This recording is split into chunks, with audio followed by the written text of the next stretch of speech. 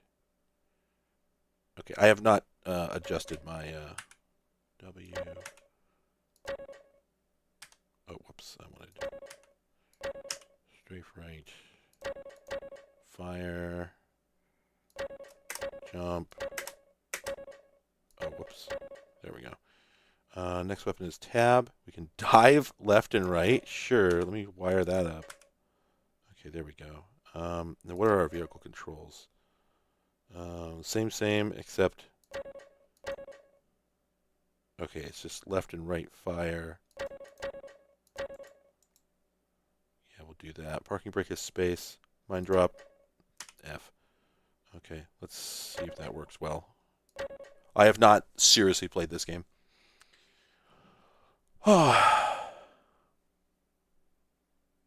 Yeah, Recoil was PC only, yep. Oh, briefing. FMV time? Oh, wait, isn't the briefing like in-world?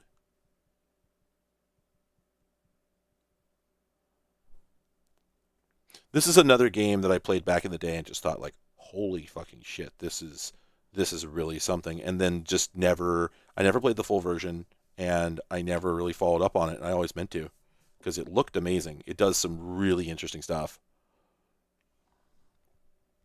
Lording.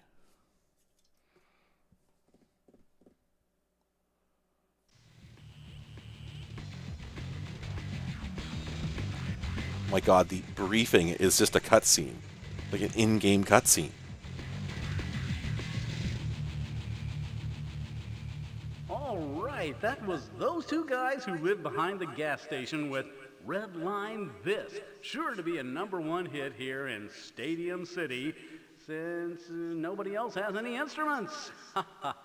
Yeah. Oh boy. Again, if you're new in town and know how to play any music at all, please stop by the studio here at KRIP. Also, a civic reminder from Wix Waste Disposal. Bring Out Your Dead Night has moved to Tuesdays. I repeat, that's Tuesdays. And please, no bodies on the curb until pickup time. Remember, dead bodies attract red Sixers. Speaking of the Sixers, our lead news story this hour is the latest scouting report, which includes no sightings of company patrols for the last 3 days. Stadium City leaders who negotiated a protection contract with the company fear they may have had a better offer or may have lost this sector to a rival gang. Oh my God. Hang on. There was a poster for Battle Wheels, which turns out to be an Atari Lynx game.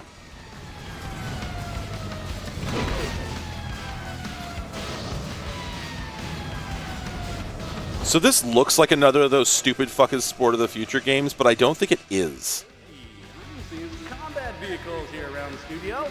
Looks like our friends from the company finally Like, I think it starts that way and then changes. Oh, shots fired. Those aren't company rigs. They're red Sixers, and they've entered the studio building. If you're within the sound of my voice, get in your cars. The city is under attack. Arm yourselves. Oh, God. Oh, my God, they're here. Definitely just one of the programmers.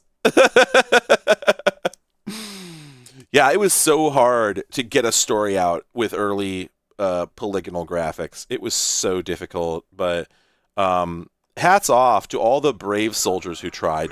Gentlemen of Stadium City, my name is Rant of the Red Sixers. We have assumed control. Yeah, I don't know where Criterion came from. This is beyond games. And eating them. Criterion was in the credits. I just don't know why. You can discuss it with me here at the radio station. We're going to listen to some of my music now.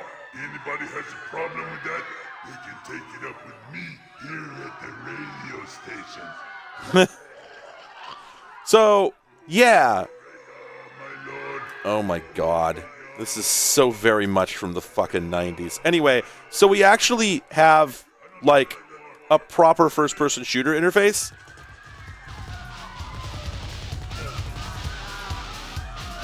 And if I recall, they do a lot more with this than Death Drome did. Oh, right, there's a little elevator here. This cut rate white zombie shit.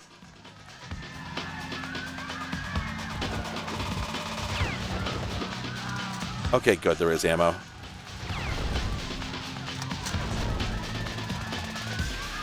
So this is another like hybrid first-person shooter vehicular combat game. I cannot remember a whole lot about how it works. I cannot seem to turn, so I must not have bound something correctly. Hang on. Thought I did. Okay, vehicle. Oh, I see. Hopefully that doesn't screw up my, Okay, there we go. Alright. Now I can't fire. What else did I screw up? Left fire. Oh, I see. I misinterpreted that. Okay.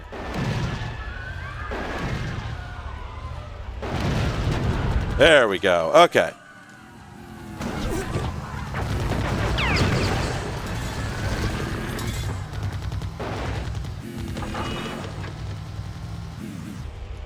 So this vehicle does not handle nearly as well as the one in the last game. This is honestly, like, kind of horrible. It makes me think that they actually sort of thought that the on-foot sections were the primary focus of the game. Which, I mean, that's what I would do, you know. Okay, there's my machine guns. I knew I had them. I have no mouse control of the reticle, unfortunately. Though that does make more sense, since theoretically the guns are anchored to the car. But it does move, which I like. Oops, get back on missiles.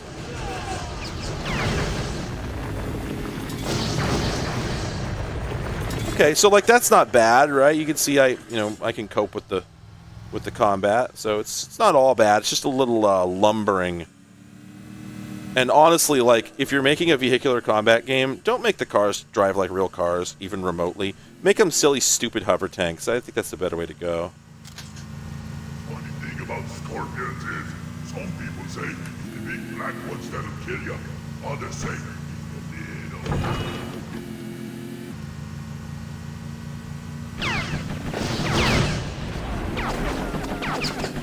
Okay, so again, we've got some light auto-targeting, because what else can you do when you're stuck in a car? Okay, that was pretty cool. Now, does it get me anything, or is it just cool? Oh, man. Your head explode. Okay, so basically, the deal with this game, right, is now we're here at the station, and we get out... Oops. And we get out, and then we play an actual on-foot, like, first-person shooter. Right? And that's, conceptually, that's a neat idea, that we're actually changing genres completely. You know? You know, presaging Halo, etc., way ahead of its time. Which I guess, on this time scale, we're talking about, you know, what, 3 years? Right? Like 98 to 2001, something like that?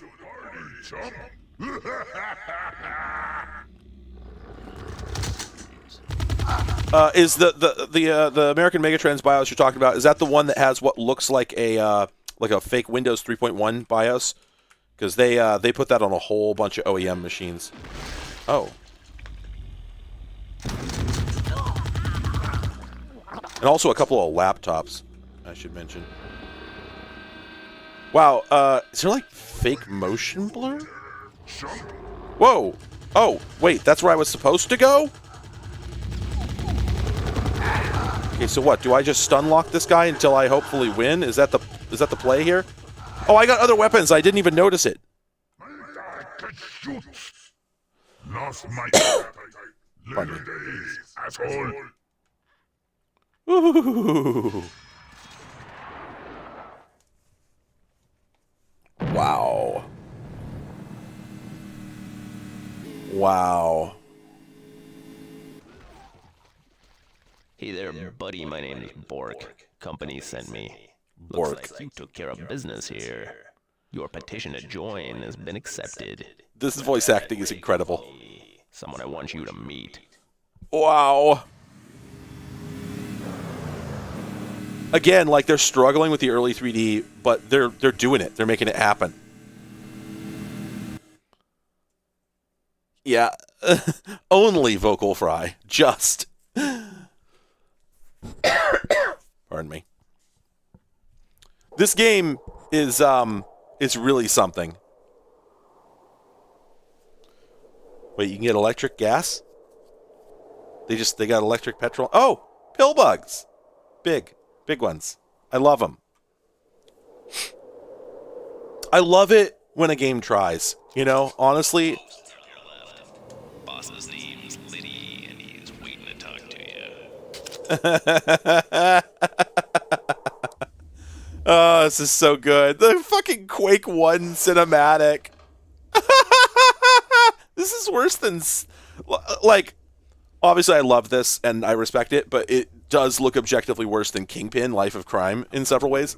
Show up here. You've been wanting to join the company for a long time. Your file says you made a name for yourself in the combat trials. Your reputation just sticks doesn't mean shit to me. I want to see how you do in the field before you wear our colors. Now, normally I take a little time to show you around, make sure you can tell your ass from a mortar tube before we send you out. Unfortunately, a little situation's developed with one of our protection contracts. There's a construction site not far from here that's mostly undefended. The insiders pay us a little something every year, make sure nothing bad happens to it. They stopped paying. I sent Crazy Dean in at 0800 to do a little property damage. Dean hadn't checked in since 0930. Boy, this is kind of like... This cutscene kind of kills the energy and momentum of the intro. And take out their orgone transformer. It'll be at the center of the site. Listen, Kingpin Life of Crime kicks ass. It's unplayable, but... And watch yourself around accumulators. When they blow, they tend to make them... Have a good night, Avi. Good luck.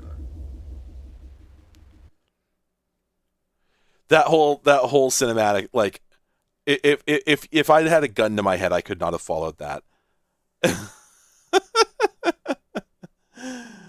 There's just so many of these early games that were doing like in-game cutscenes and whatnot, you know, FMVs and whatnot, just kept talking way past the sale. You guys are coming up on the target area. No sign of any opposition yet. If you find Dean, tell him to get back to work. Yeah, this is Mitchell. Copy that. Kid, keep your eyes glued to the radar. Let's go. So I think I've switched cars 3 times now. I started out in one that like I ostensibly owned. Ambush. Watch the cannons up above.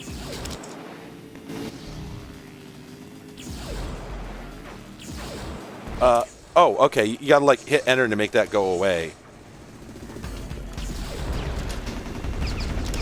Okay, all of a sudden I've got like a bunch of new weapons. Oh, okay, alright, I was doing damage. Holy shit, that was a big explosion. Oh, the motion is the fucking vehicle. The vehicle drives like a car. In other words, it's like really inappropriate for the sort of action that we're doing, you know? Again, this game feels like it wanted to be an FPS first. And then they, you know, added the car part, and that ended up being like way more involved than they expected, so they had to make it a major part of the game. But like in reality, it kind of wants to be an whoa, what the fuck is going on? I think it really wants to be an FPS first. Also, and this is the other problem, right? Is like, okay, I'm in a car, so just searching for where to go is really complicated because I gotta do a 3-point every time I think I might have missed something. Do I go in here? You know, because it looks like I might, but that doesn't seem to work. So, you know, what am I even supposed to do here?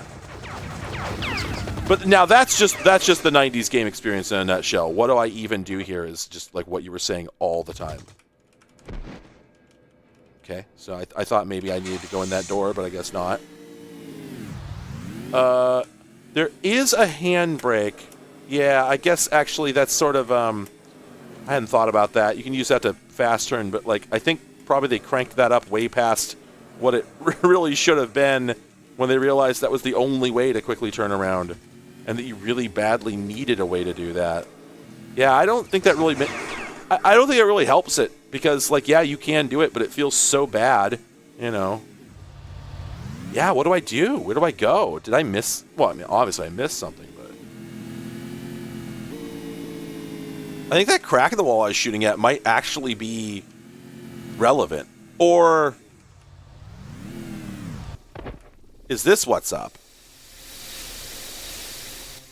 Kid, you're either very good or very lucky. We about to find out which. You need to take out the rest of the accumulators and find a way into the construction pit to take out the transformer. Pull this off and you get Mitchell's job. Okay, so this is what I was supposed to do, I guess. It was just so typical games of this era to not have any fucking idea what it was they were asking you to do and to just wander around for, in my case, hours on end trying to figure out what the play was. Also, like, for FPS gameplay, this is super awkward. Like, it's definitely more serious than Necrodome, but I don't know if you can tell, but if I'm just, like, strafing back and forth and trying to move forward and backward, it feels there. There, you saw it there for a moment. Sometimes, when I'm strafing and I try to go forward, it takes a moment to notice that I'm trying to go forward. And it's not like N-key rollover or anything like that. Because I don't have that problem in other games. So, like I said, it's just a mess. It's also kind of dumb that I had a bunch of weapons at the end of the previous segment, but they've all been taken away. Oh my god, really? My gun... You just use the same gun? And it just switches barrels? Really? Oh, okay, alright. Everything's forgiven. What? Get out of here! This rules! Alright, game of the year. I was bitching. I was just hating. Holy shit. Okay, alright. That's one of the more satisfying shotguns, and there was a pill bug in that box. Sorry, bud. I had to know. What's with this huge arena area that we're in? Okay, I was like, are these guys my friends? They're not shooting at me. Alright, let's,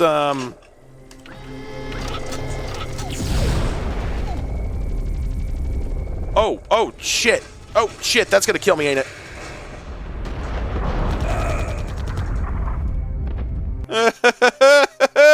This game is ridiculous. This game is just out there. Do I drop down here? It feels like I should. I'm pretty sure I'm supposed to go down there. Oops. Oh, shit. Okay. I thought there was a strong possibility that would just straight kill me. Yeah, no, I think I'm supposed to drop down through that,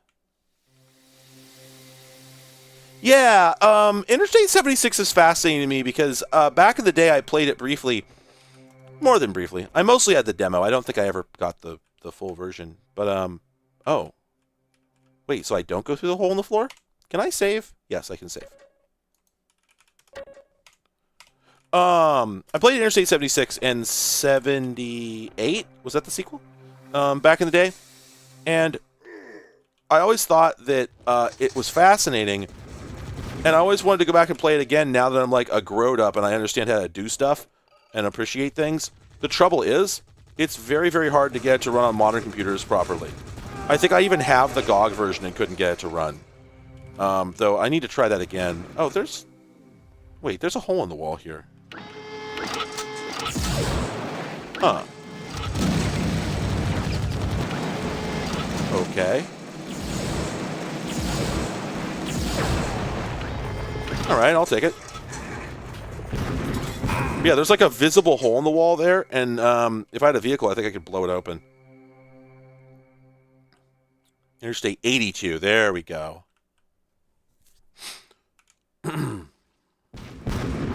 I don't know, like I didn't go through that bridge up there, so did I skip something I was supposed to do?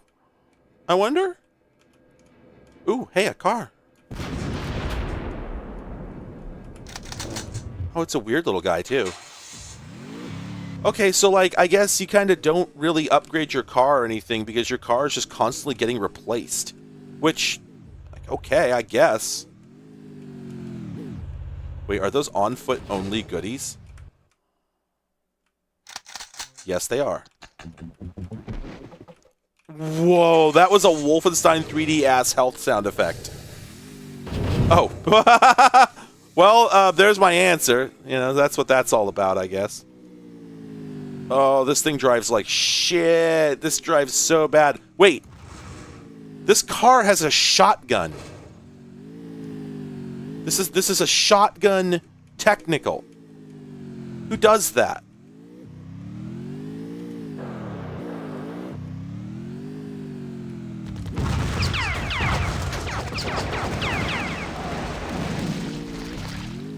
Okay.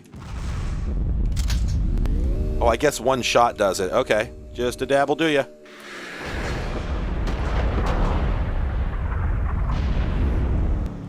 Well, at least they made the explosions count for something, eh? Oh. Different car. Maybe one I'll like more. Oops. Holy shit. Is it... Oh, it's all rockets. This thing's just rockets. Yeah, sure. Okay, I'll take the only rockets car. I did not like how the other one felt. Looks like you got 3 more accumulators up ahead.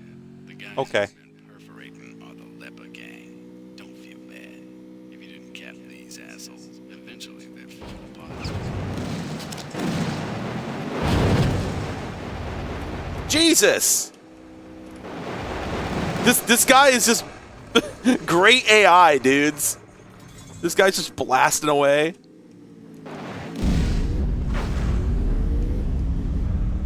Alright, so I guess there's no reason to dally. We'll just go tag each one of these. So as I suspected, as I thought I remembered, this is not like an arena fighter. It really is like a campaign first-person shooter that just happens to take place in a car. And sometimes on foot. The guts of the thing are behind a blast shield, so you'll need to bust in and blast it on foot. Okay. Physicist, but I think you better get out of there damn fast when you do. Okay.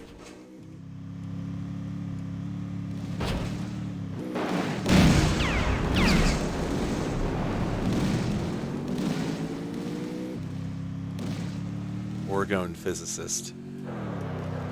Just normal action movie dialogue, you know. Oops. Shit. Shit, shit, shit, shit, shit.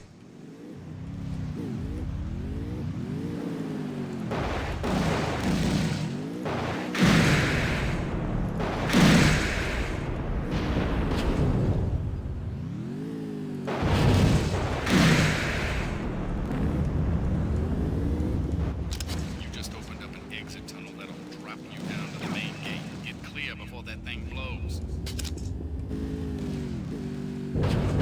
Where would that be? Exit tunnel? What exit tunnel? Where? My bro and dude, I don't know where it is. Sir? Sir? Oh, there it is. Why did that open an exit tunnel?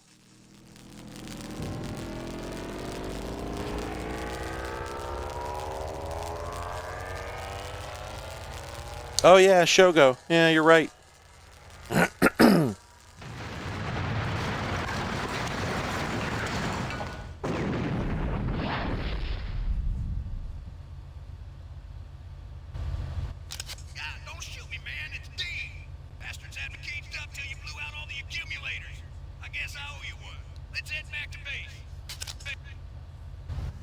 Right. Nice work, gentlemen.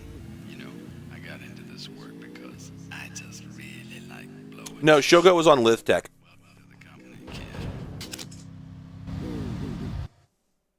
Wow, this game is a piece of work. I have to agree with this game.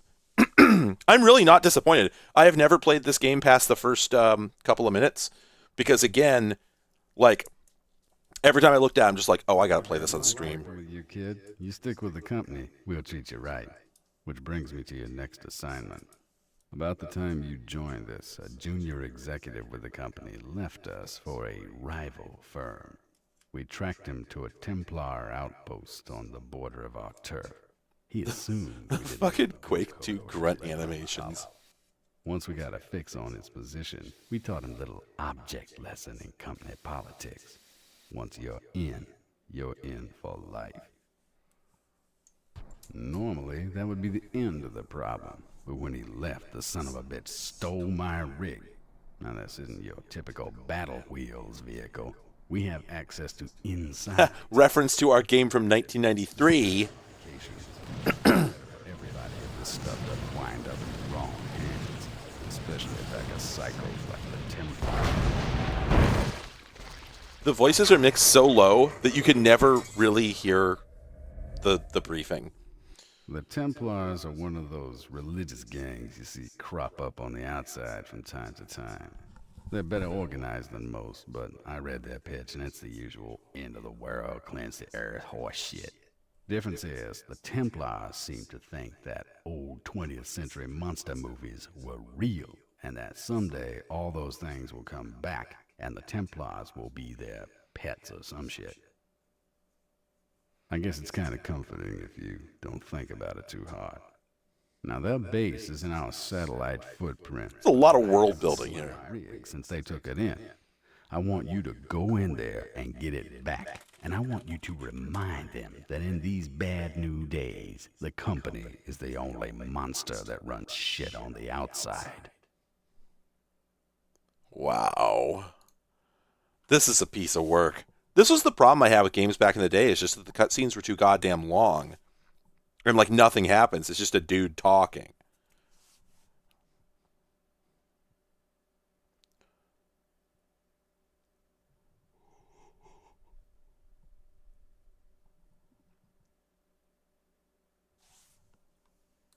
Now you're gonna want to play this smooth. Take these guys out before they hit the alarm. Apparently the credits of this game in the special thanks section includes The Onion. See if you can hit anything with that new sniper barrel.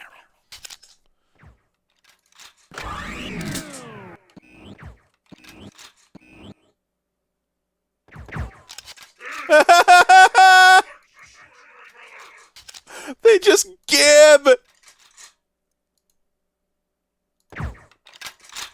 And of course it's got the silly, stupid silencer sound effect. Oh my god, that's funny!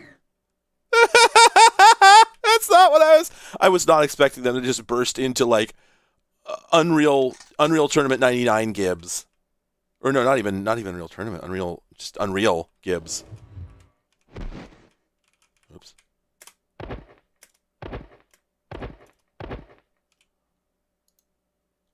Oh, okay. I thought I was supposed to interact with that thing, but maybe not. Okay. Okay, there we go. I was like, where's my machine gun? So do we just... Oh. Great.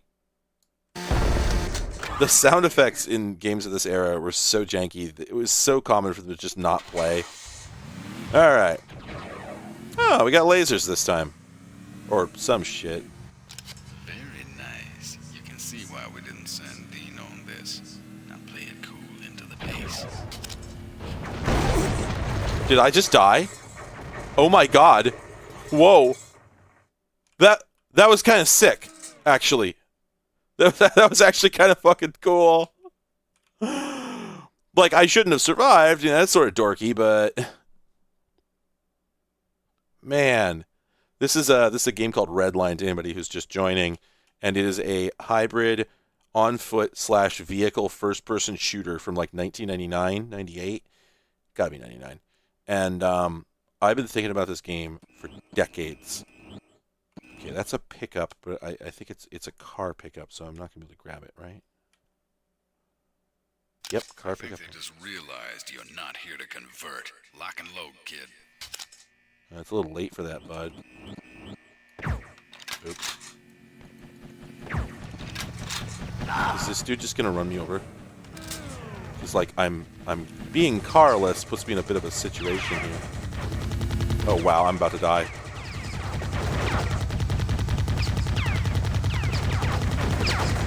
Why am I still alive? There we go. Like that guy in a distant, hands-off sort of way. Let's try this again. Oh man.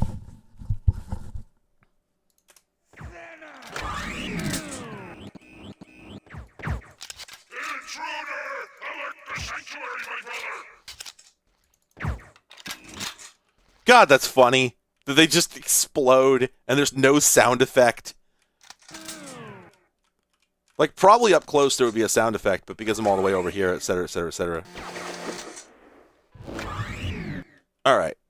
Let's try this again. Maybe this time. Now, if I hold to the side here... Nice. You can see why we didn't send Dean on this. Now play it cool into the base. Okay, so he doesn't actually make a beeline for me.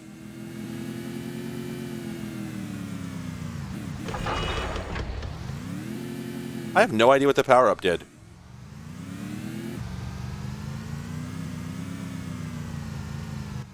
Hold up. Let's see if he opens the main gate for you.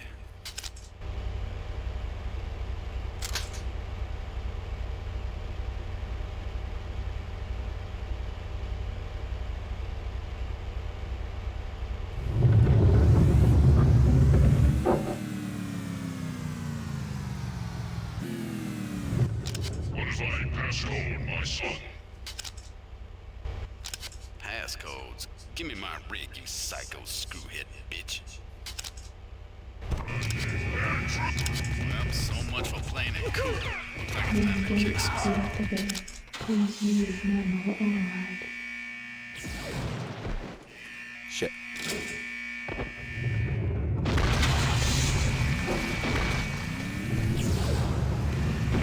Alright, so I got a machine gun, and I've got some sort of laser thing. Oh, which just got homing, apparently.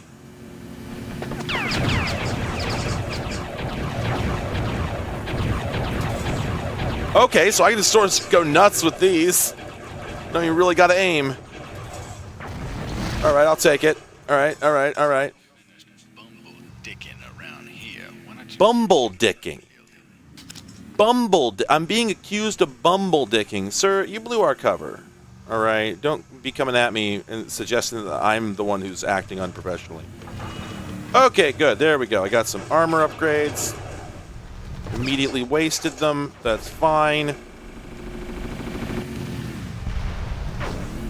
Yeah, see, the 3-point is just so awkward. It literally kills the momentum of the combat to have to do a fucking 3-point at, like... Wait, new car? I automatically am more interested in that. I don't really like the armament on this one. Sir? Is that worse? No. Oh, shit! Ah! I bailed.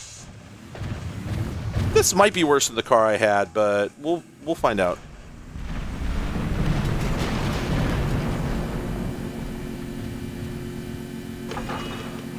Bumble dicking. He accused me of bumble dicking. It's so rude, just out of nowhere.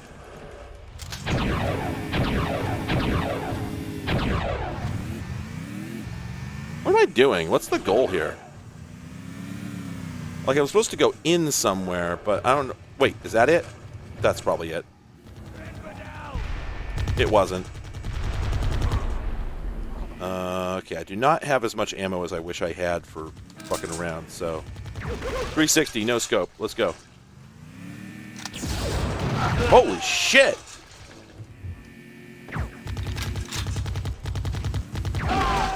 This thing takes so long to reload. Okay, there's the door I came in through. I was like, did it go away? Am I in some sort of house of leaves now? Okay, we got the shotgun. That's good. Okay, I think this is where I'm supposed to be. For values of, anyway.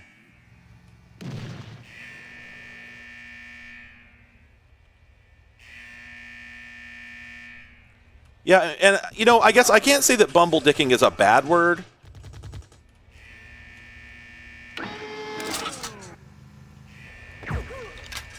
That's always good. I love that every time, you know?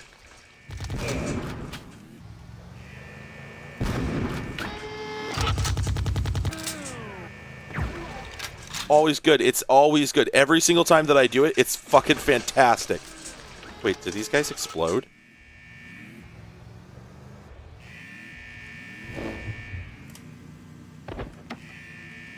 Oh, okay, there's no activation button at all. You just bump into it. Okay. That's why I didn't remember there being a use key. Don't want to blow that up. Toxic chemicals. Oops. Shit. Oh, thank God it came back from Alt-Tab. Oh, back in the day, that was...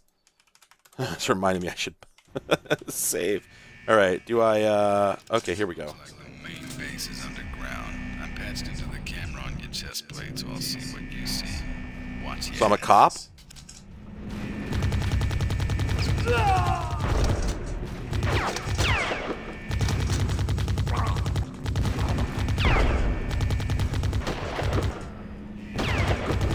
That was a riff on the body cam, you see.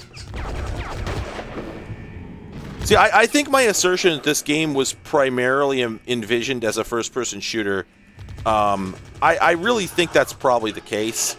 Because, well... Actually, no. My reasoning behind that was invalid. And here's why.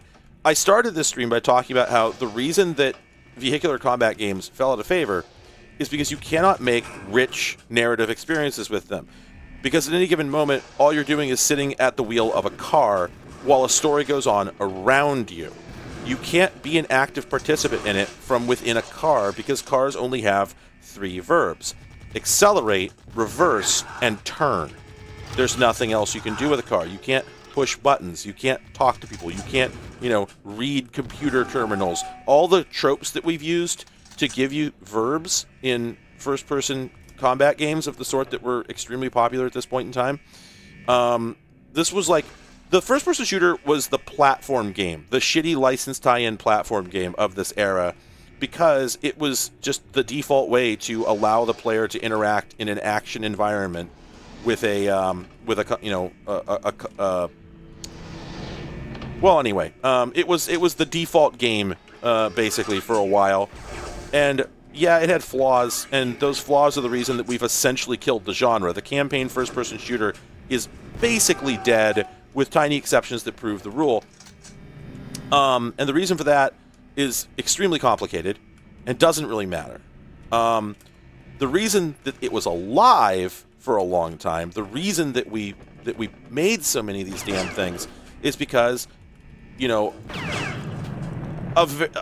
a human being is quite a flexible... Well, I mean, for Christ's sake, it is theoretically a simulation of just being alive and being in a situation. You can't get any more flexible than a first-person on-foot game, because that's what we do, So, for all its flaws, the FPS was extremely versatile. Vehicular combat games aren't. And so, the fact that the vehicle portion of this is very one-note is like, well, yeah, duh, that's the problem. Yes, that's the issue. That's the topic of this stream, is the fact that we stopped making these games because one half of this game explains why the other half is no longer a thing. Because there's... Even though the FPS portion of it is not a very well-made FPS, look how much more I'm doing than I was in the car mode. Look how much more, how much more human scale it is. Look how much more of my time I spend interacting with something, one of many things, or many things at once, rather than bumbling around trying to figure out where, in fact, I'm even supposed to be looking. Like that guy, in a distant, hands-on sort of way.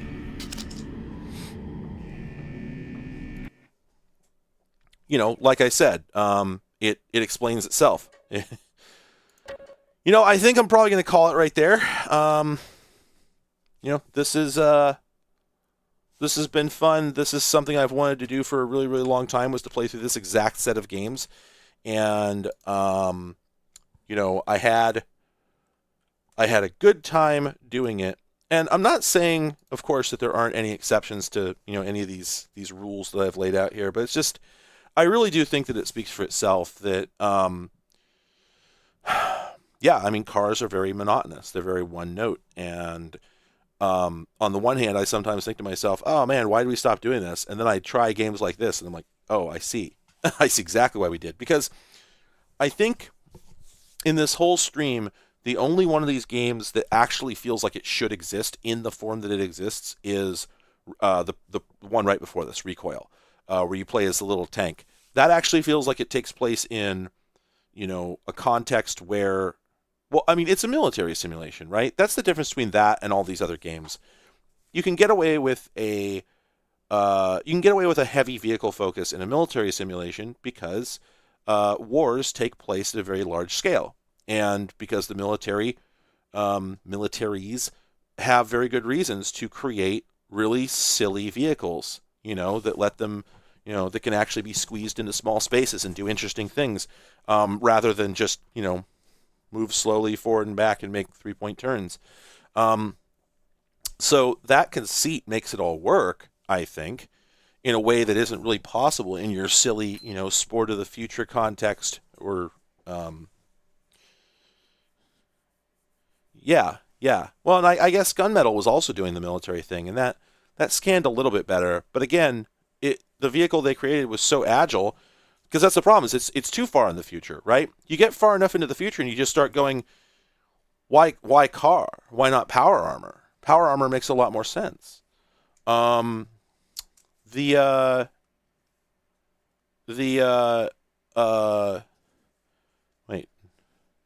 sorry, did I say something? Trekintosh? When don't I say trans rights? I always say trans rights. What brings this up? You go too far into the future, and now you're just not in a car anymore, right? And if you do it present day, it doesn't make sense at all. Well, then you just have GTA 3. And you go, sort of partway, medium future, and so you have something like Recoil. I think it kind of makes sense because you have the limitations of just a normal tank, but with the sci-fi excuse for it being a little bit better than your normal tank. So I think that that one works. None of the others really do, and I really don't think there's a whole lot of meat on that bone other than that. So I'm glad I got to purge those particular demons. Thank you all for hanging out. This was fun. Have a good night.